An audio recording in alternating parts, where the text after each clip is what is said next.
بسم اللہ الرحمن الرحیم۔ میں ریسٹ ہاؤس میں ٹھہرا ہوا تھا۔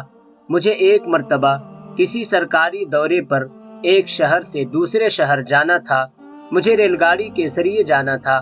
چنانچہ میں نے اسٹیشن پر پہنچا اور ٹکٹ خریدا۔ گاڑی جس لائن پر کھڑی تھی مجھے وہاں پہنچنا تھا۔ سامان اٹھانے کے لیے قلی کو بلایا اور اسے کہا کہ بھائی میرا سامان فلاں پلیٹ فارم پر پہنچا دو۔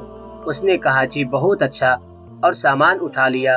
چونکہ وقت بہت کم تھا اس لیے میں تیزی سے پلیٹ فارم کی طرف چلا۔ پیچھے سے قلی بھی سامان اٹھا کر بھاگا۔ میں تیز تیز چل کر پلیٹ فارم پر بوگی کے دروازے پر جلدی پہنچ گیا، لیکن بھیڑ زیادہ ہونے کی وجہ سے قلی وقت پر نہ پہنچ سکا۔ اس وقت مجھے بہت غصہ آیا، یہاں تک کہ گارڈ نے وصل دے دی اور گاڑی چلنا شروع ہو گئی۔ میں گاڑی پر سوار بھی نہیں ہو سکتا تھا کیونکہ میرا سامان پیچھے تھا۔ بالآخر مجھے گاڑی چھوڑنا پڑی۔ مجھے بہت افسوس ہوا کہ میرا پروگرام مس ہو گیا ہے۔ جب گاڑی چل دی اور مسافروں کو الوداع کہنے والے لوگ بھی چلے گئے تو اس وقت بھی وہ قلی پسینے سے شرابور سامان اٹھائے ہوئے میرے پاس آیا۔ اس کے چہرے پر بڑی ندامت اور شرمندگی تھی۔ وہ کہنے لگا صاحب مجھے معاف کر دے، میں نے یہاں پہنچنے کی بڑی کوشش کی لیکن راستے میں اتنی بھیڑ تھی کہ راستہ بھی نہیں مل رہا تھا۔ میرے دل میں خیال آیا کہ اب گاڑی تو جا چکی ہے، اب اگر میں اس بیچارے پر غصہ کروں گا بھی تو مجھے کیا فائدہ ہوگا۔ چنانچہ میں نے اسے پیار سے کہا کوئی بات نہیں، اللہ کو ایسے ہی منظور تھا، چلو میں کل چلا جاؤں گا۔ جیسے ہی میں نے یہ کہا اس قلی کے چہرے پر بشاشت آ گئی اور کہنے لگا اچھا میں آپ کا سامان آپ کی گاڑی میں پہنچا دیتا ہوں۔ چنانچہ اس نے میرا سامان گاڑی تک پہنچا دیا۔ اس نے وہ رات وہیں گزاری۔ اگلے دن میں وقت سے کچھ زیادہ پہلے اسٹیشن پر پہنچ گیا۔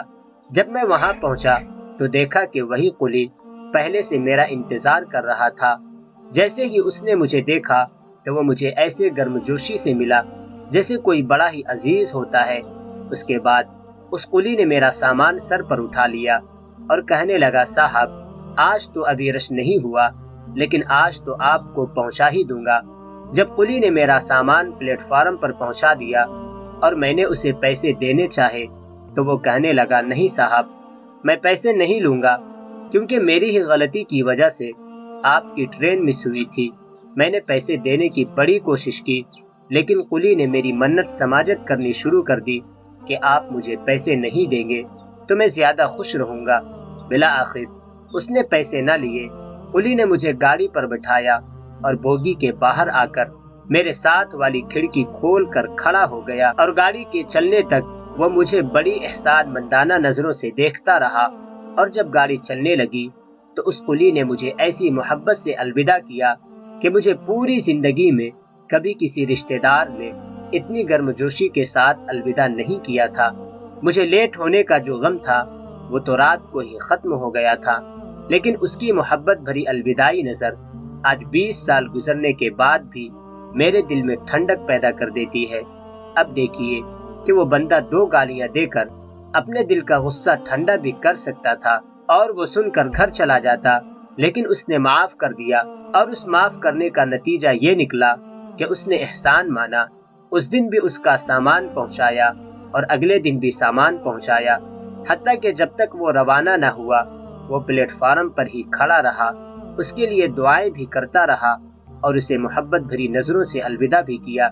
جی ہاں، جب انسان دوسروں کی غلطیوں کو معاف کر دیتا ہے تو ان کی غلطیوں کی تکلیف تو یاد نہیں ہوتی، لیکن معاف کر دینے کا مزہ اسے زندگی بھر نصیب ہوتا رہتا ہے۔